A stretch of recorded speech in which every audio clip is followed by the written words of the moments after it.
Donc après, quand on enchaîne l'OM, Oui, donc Valence. Valence en C'est un national. passage rapide et après, si je peux me permettre, on passe à Caen. Parce que toi là, tu passes 3 ans, c'est ça? Oui. 2002, 2005. Oui. Jouais à quelle époque et jouais ces clubs? À quel Caen, niveau? à Caen, c'était en Ligue 2. Ligue 2. Donc j'arrive. C'est bizarre hein, parce que sur mon début de carrière, je suis arrivé à Valence en tant que numéro 2. Oui. Au final, je me retrouve à jouer et j'ai cette chance que le club. Moi, j'ai connu beaucoup de montées au tout début de ma carrière. C'est-à-dire que à l'OM, j'étais en CFA 2. On a fait les barrages et on est monté en CFA. Ok. Donc on est voilà. Et je pars à Valence. Qui aujourd'hui c'est. CFA, ça revient à, Ouais, ça revient à c'est du. c'est N2. Ouais, N2. c'est N2, ouais. Ouais, ça revient à N2, ouais, c'est ça. Avec l'équipe réserve de l'OM. C'est ça. Donc on remet l'équipe, parce qu'à l'époque, toutes les réserves devaient être en CFA. Une réserve qui était en CFA 2, c'était une anomalie. Ah, Dans un centre de formation, c'était une anomalie. C'était Il pas fallait possible. une réserve CFA. Voilà. Pour N2. permettre aux joueurs de CFA et aux joueurs de l'équipe première de pouvoir redescendre. Parce que faire redescendre un joueur pro en CFA 2, c'était pas injouable. trop quoi. Ouais. injouable. Ok. Par contre, faire descendre un joueur pro en CFA, ça pouvait Ça arriver. va. Oui. C'était compréhensible. Ok. Donc j'ai eu cette chance de monter en CFA donc avec l'OM. Je signe à Valence au départ comme numéro 2. J'arrive à jouer parce que le gardien se blesse, comment ça se passe très très bien et au final on monte en Ligue 2. Ah oui. Ah oui. Et je quitte le club qui monte en Ligue 2, je quitte mon club pour signer à Caen parce que là j'ai un vrai club pro entre guillemets, sans faire offense à Valence, mais j'ai un vrai club pro qui m'appelle. Et donc je signe à Caen pour 3 ans où je suis remplaçant de Jean-Marie Aubry. Ah oui. Qui a fait une très belle carrière. Mhm. Et l'année où je prends la succession de Jean-Marie Aubry, on monte en D1. en Ouais, Ligue c'était 1 une avec- passation entre avec- toi et lui. En fait, ils avaient vu dans l'avenir et C'était quelle année? on monte Tu as passé 3 ans 2000 là-bas, c'est ça? Ouais, 2002-2003, je fais ma première saison en Ligue 2. Donc Mhm. j'ai fait 15 matchs dans toute la saison, entre les matchs de coupe, et j'ai fait 15 matchs. Mhm. Et je m'en souviens aussi parce que Jean-Marie Aubry me dit, à l'aube du dernier match, il me dit, mais il me semble que tu as une prime toi, dans ton contrat et tout. Et effectivement, j'avais une prime. Ah ouais J'avais une prime si je faisais 15 matchs. Ah oui. Et Tu avais il me 14 dit- là. Ouais, j'étais à 14. Ouais. Dernier match chez moi. Ouais, exactement. Et il me dit, tu sais quoi? Vas-y. Il me dit, la saison, elle s'est tellement bien passée. Il me dit, en plus, je pense que tu vas faire carrière, tu verras et tout ce que je te dis. Cool. Il dit, hey, demain, je te laisse le match. Comme ça, tu Cool. prends ta Comme prime ça. et tout. Ouais, ouais, ouais. C'est lui qui décide. Il parle avec le coach après. Non, C'est bon. non, non, lui, il décide. Et après, il dit, t'inquiète pas, de toute façon. C'est soit il m'écoute et il te met, soit il m'écoute pas et je me blesse. Donc, il a été bon. Voilà. Il a été bon. Pour les donc, gardiens, c'est il a facile. été C'est cadeau. donc, Mais il y avait ouais, la donc, bienveillance quand même. Ouais, tout à fait. Mais tout au long de la saison. Mais pareil, parce que je suis un gamin, je sors du vestiaire de l'OM où je ne brûle pas les étapes. Mhm. Et moi, les anciens, ce sont des alliés pour moi.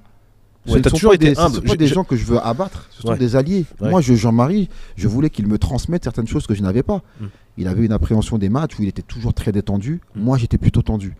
Bah, moi, je m'imprégnais de lui pour être moins tendu. Mm. Parce que j'avais besoin de ça. Mm. Et au quotidien, après, c'était le genre de mec qui me donnait des conseils surtout. Et je prenais les conseils, oui. Parce que parfois dans le foot, c'est peut-être ça aussi le problème. C'est que parfois tout de suite on a l'impression qu'on va prendre un peu la grosse tête. Hein, pour certains avec des égos et tout ça. Et parce qu'on pense qu'on est arrivé. Et à t'entendre, on a l'impression que tu es toujours humble, toujours à ta place, toujours dans l'apprentissage de comprendre tous les codes et tout ça. Comme tu as dit, tu es arrivé assez tard. Et tu fais ton petit bonhomme de chemin.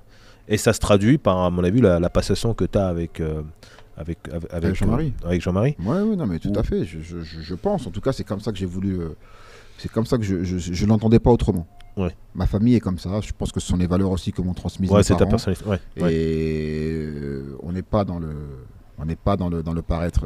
Nous, c'est vivons heureux, vivons cachés. Donc c'est tout ce qu'on a à vivre, c'est avec humilité.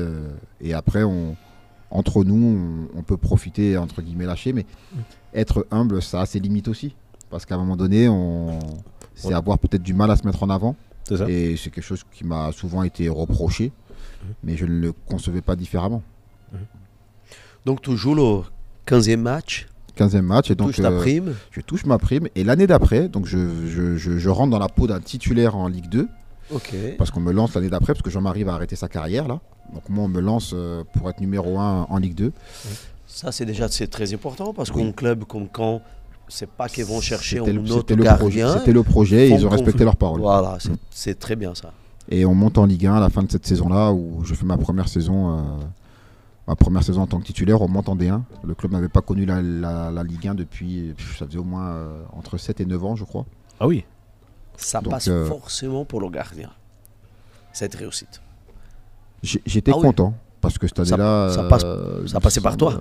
2001, il me Tout semble pour- que j'avais été nominé aux Oscars. J'avais été nominé aux Oscars oui. pour le meilleur gardien du championnat. Ah Donc, oui. pareil, c'est quelque chose de nouveau aussi pour moi et oui, très bien. Très bien. Je voudrais juste revenir à Valence. Non, l'année précédente, tu fais 15 matchs. C'est un choix technique ou à cause des blessures que tu joues les 15 matchs? Il y a les matchs de coupe dedans. Donc moi, le coach il m'avait laissé les coupes. Ok. Et après, il y avait eu des blessures aussi un petit peu pour Jean-Marie. Ouais. Et c'est là que tu fais tes vrais matchs dans un stade Ah ouais. rempli. Oui. C'est quoi les sensations? Parce que tu as dit que tu étais un pote en dos.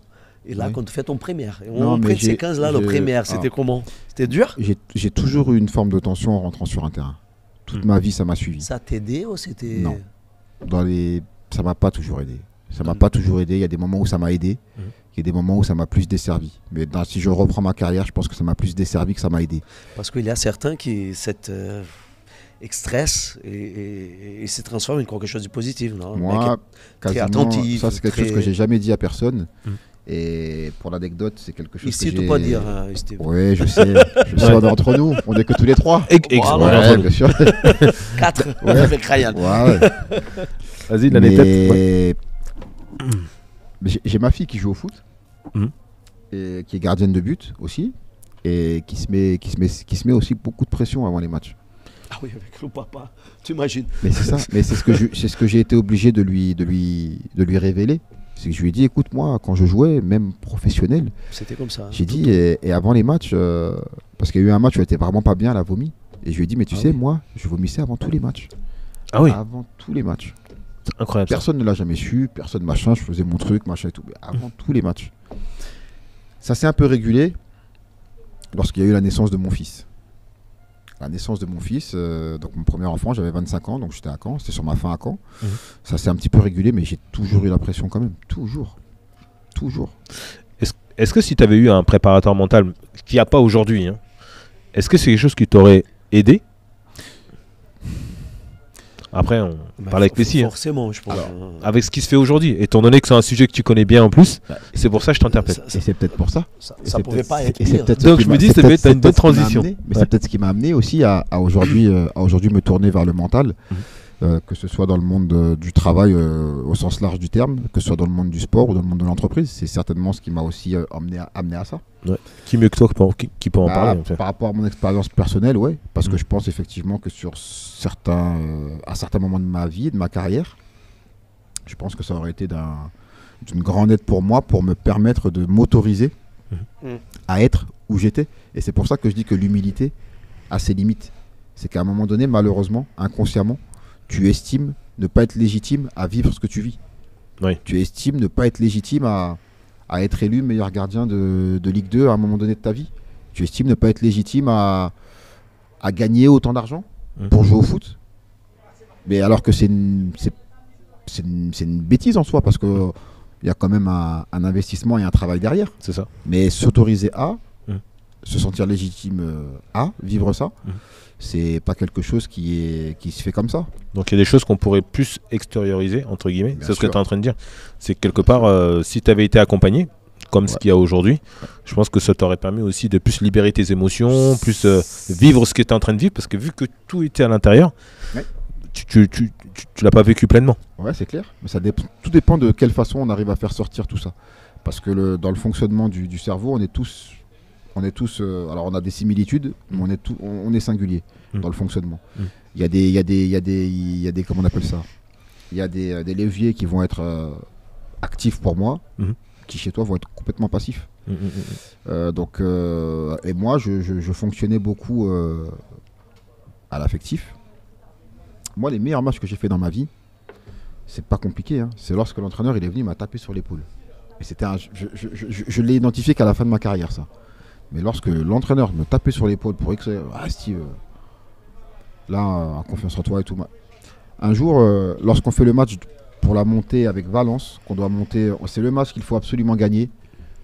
On va jouer à Cannes, qui joue aussi la montée. Cannes qui avait une grosse équipe, qui avait des joueurs, mais une équipe de fous. Ce jour-là, et moi le coach m'avait enlevé de l'équipe 2-3 matchs avant en me disant oui, en ce moment t'es pas bien, donc je vais t'enlever 2-3 matchs. Moi, pour moi, ma saison était terminée. Et à 2 matchs de la fin, il me dit écoute, je vais te remettre dans les buts. Ok, d'accord. Et le dernier match, il me dit écoute, demain, la montée du club de Valence, elle est entre tes mains. Il dit, je ne te dis pas ça pour te mettre la pression. Non, mais il me dit. Te mettre la pression, mais il me dit, mais par contre, ne t'inquiète pas. Il me dit, parce qu'on a regardé cette équipe de Cannes, il y a beaucoup de domaines où elle est au-dessus de nous. Ils sont moyennes. Oui, mais il me dit, mais par contre, dis-toi une chose. Si on monte, ce sera grâce à toi. Si on ne monte pas, ce sera à cause de moi. T'inquiète pas, par rapport à la saison, par rapport à plein de choses. Donc, fais ce que tu sais faire, te mets pas la pression et vas-y. La tape sur l'épaule. Super match. Ce jour-là, vous avez gagné? Tu te souviens? On a gagné 2-1. On a gagné 2-1 à Cannes. Mais on fait un match où on a subi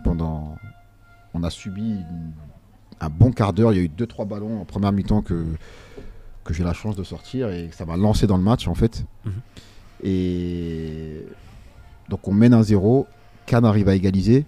Mais ils poussent parce qu'eux doivent gagner. Nous, avec un match nul, on est pas mal. Et ils poussent. Et 89e minute, on marque le 2-1. Et ce jour-là... c'est des matchs qu'on n'oublie pas. Non, complètement pas. Et on m'en parle encore aujourd'hui. Parce que du coup, il y a des joueurs de Cannes que... Après, tu es allé jouer à Cannes. C'est ça, mais que j'ai rencontré dans ma carrière.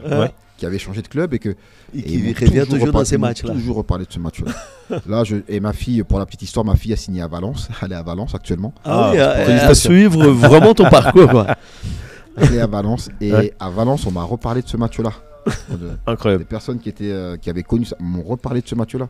Donc ouais, ce jour-là, mais ces sensations-là, je pense que dans ma carrière, j'aurais potentiellement. Attention, je l'ai ressenti sur d'autres matchs, ce sentiment vraiment de puissance sur le terrain mais ouais, peut-être que mentalement, ça aurait pu me permettre d'appréhender mieux certaines choses et peut-être mieux vivre certains moments de ma carrière qui ont été beaucoup plus durs. Ouais.